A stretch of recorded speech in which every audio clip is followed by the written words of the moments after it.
un jeune qui va chercher le Kennedy dans une famille, tout ce que le Kennedy lui apporte, tous ceux qui bénéficient de ça, ils sont comptables. Au même titre que le jeune qui allait chercher. Non, vous n'allez quand même pas me dire que lorsqu'un jeune m'achète une bière, avec l'argent de Kennedy, je vous dis que vous êtes comptable.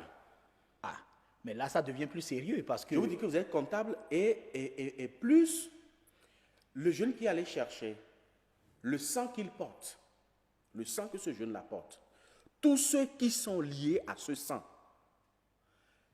si le Kennedy n'est plus régulièrement entretenu, il commence par embêter, par persécuter tous ceux qui sont liés à ce sang. Attendez, je voudrais comprendre quelque chose. Lorsqu'un jeune amène le Kennedy à la maison, il meurt peut-être par accident et que ses parents ne savent pas qu'il a amené Kennedy à la maison et donc en temps et personne ne sait qu'il y a quelque chose comme ça et on ne l'entretient pas. Ça veut dire que le Kennedy va continuer par tuer les gens de la maison. Pas tuer les gens de la famille. Jusqu'à ce que... Jusqu'au dernier. Alors, lorsqu'on arrive dans ce cas, je suppose que le cas est là et les parents veulent maintenant finir avec. Quelles sont les dispositions qu'ils peuvent prendre? Les dispositions qu'ils peuvent prendre, déjà un conseil que je peux leur donner, c'est de ne jamais en parler.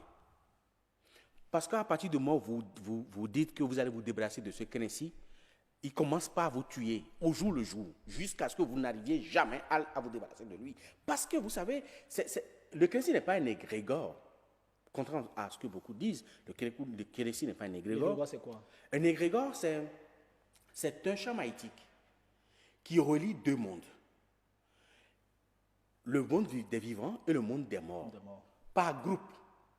Par groupe de ceux qui pensent et qui agissent de la même manière.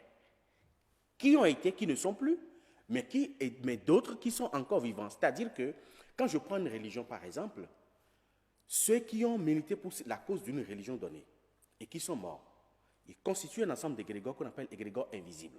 Okay. Les vivants qui font la même chose que ceux-là qui ont décédé constituent un égrégore qu'on appelle l'égrégore visible. Et la jonction des deux égrégores, par ce qui les met en harmonie, soit un être vivant, soit une divinité, soit un dieu, constitue maintenant l'égrégore général, de façon générale. Donc, Kennedy est une composante d'un égrégore. Et par conséquent, ceux qui ont pratiqué ça et qui ont tué avec la plupart de ces jeunes qui ne sont plus, qui sont déjà décédés, ils vont vouloir que cela se perpétue. Et en voulant que cela se perpétue, ils vont tout faire pour que cela ne disparaisse pas. C'est pour ça que je dis, quand on dit qu'il faut lutter contre ça, en tradition, on dit toute chose combattue se nourrit de l'esprit du combattant et finit par le détruire.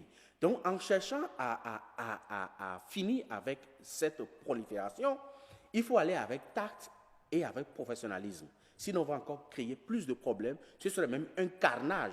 Parce que le Kennedy est présent aujourd'hui dans 3 familles sur 10, c'est présent. Concrètement, dans le cas d'espèce, qu'est-ce qu'il faut faire? C'est déjà dans la famille, on veut s'en débarrasser pour finir avec. Qu'est-ce qu'il faut faire? Il faut d'abord en parler à un spécialiste. Et la première des choses, on se débarrasse d'abord du réceptacle. Il y a tout un rituel qu'il faut faire pour se débarrasser du réceptacle. Et le jour où on décide, c'est le jour-là qu'il faut le faire. Donc avant même d'en parler, il faut d'abord avoir les moyens qu'il faut pour s'en débarrasser. Et le jour où on en parle, c'est le jour-là même qu'il faut se débarrasser de ce Kennedy et en même temps se débarrasser même de l'esprit errant. Parce que, contrairement à ce que beaucoup pensent, le réceptacle même n'est pas la divinité. Le réceptacle constitue juste un hôtel, un lieu de contact avec la divinité. Donc, on se donne rendez-vous, il vient là, vous rencontrez et il peut repartir. Et après, il repart. Donc, le réceptacle, c'est juste une condition concrète, une invitation irrésistible pour que l'entité se manifeste là.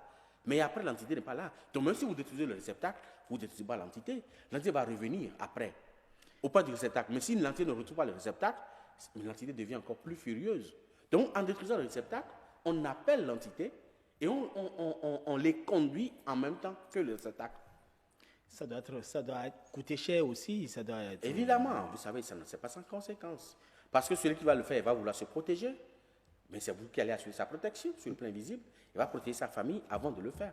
On apprend aussi beaucoup de choses, on ne sait pas si c'est vrai. On apprend qu'on met ça sous les sièges des véhicules, on met ça sous les sièges de la maison, des canapés, ou quand vous vous asseyez, ça peut sucer votre sang. Est-ce que c'est vrai? Oui, parce que vous savez, le Kennedy, les éléments utilisés pour la construction du réceptacle C'est des éléments et qui sont issus, si on prend par exemple les éléments du règne animal, c'est issu généralement des carnivores. Donc, le réceptacle est prédisposé pour absorber le sang, même si l'individu est vivant. Donc, si on dépose quelque part, que vous vous asseyez dessus, cela veut dire qu'il est déjà, on a déjà fait un appel à la divinité pour demander de venir se manifester et qu'on veut lui offrir quelqu'un dont il aura la charge de sucer le sang. Et ce sera son sacrifice. Donc, l'entité est déjà programmée avant que même que la personne ne vienne s'asseoir sur le siège de la voiture. Donc, il suffit que la personne s'assied et puis l'entité se met en branle. Dans ce cas, nous sommes tous menacés et ce que je peux demander, est-ce que moi, individu profane, qui ne connais rien de tout ça, est-ce qu'il y a des choses, des dispositions que je peux prendre par exemple pour éviter ce genre de choses ou pour contrer ce mal? Les dispositions qu'on peut prendre, c'est d'assurer sa propre sécurité sur le plan culte. C'est-à-dire qu'il y a des rituels de protection que vous pouvez faire pour empêcher qu'une telle entité n'ait d'emprise sur vous. Donc, à partir de ce moment-là que vous êtes immunisé contre ça, même si on vous offre à l'entité ne pourra pas prendre. Même si vous asseyez sur le siège d'une voiture et que l'entité est sous la voiture et sous le siège, l'entité ne pourra pas vous attaquer. C'est que vous êtes déjà immunisé contre ça, contre cette divinité. Donc, tant que vous n'assurez pas votre propre protection sur le plan occulte, ça va se passer. Mais vous confirmez quand même qu'il y a de la protection. Enfin, on peut se protéger sur le plan. Oui, il y a des connaissances, il y a plein de connaissances qu'on peut utiliser pour se protéger contre les affres et nuisances de Kenessi. C'est la même chose quand on parle de la sorcellerie aussi.